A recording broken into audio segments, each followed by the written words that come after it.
So they were upset because there's someone on YouTube whose channel I just love watching, more than one, but the person's a fellow New Yorker. So when this person's talking about growing up, it's things that I can relate to, things that I've heard from my own relatives growing up. And so they're saying, well, that's a criminal. So why can't, why do you like this criminal?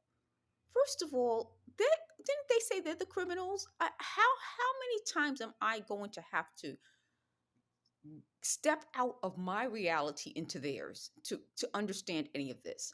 There's somebody else on YouTube who did a really great video. I'm not going to talk about it, but I'm just going to say in general, where he explains something that if you're familiar with going to casinos, it's so interesting.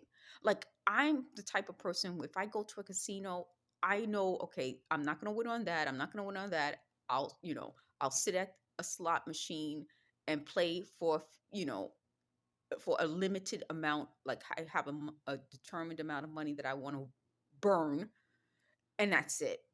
But it's partly for me the experience. You go there, it's adults. it's the sounds. There's no lights. It's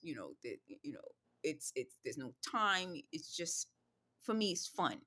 But when you talk to people who, or listen to people talk amongst, themselves, who know the actual runnings of a casino, it's so interesting because they're explaining, okay, this will work or that will work.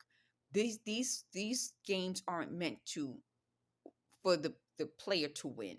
Or these are the games that the house will definitely win. So those are the things that I like listening to. So when they're talking and they're saying, "Oh well, this is a criminal, that's a criminal," like I've said, we're this whole thing is to stop us from learning from another, stop us from talking. There's so much knowledge out there about things that they don't want us to share with other people.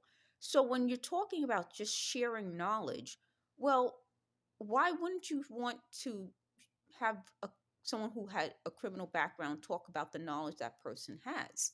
In fact, I think with all the crime going on, that would be the perfect person to speak about what's going on. How are all of these break-ins happening once we have more surveillance?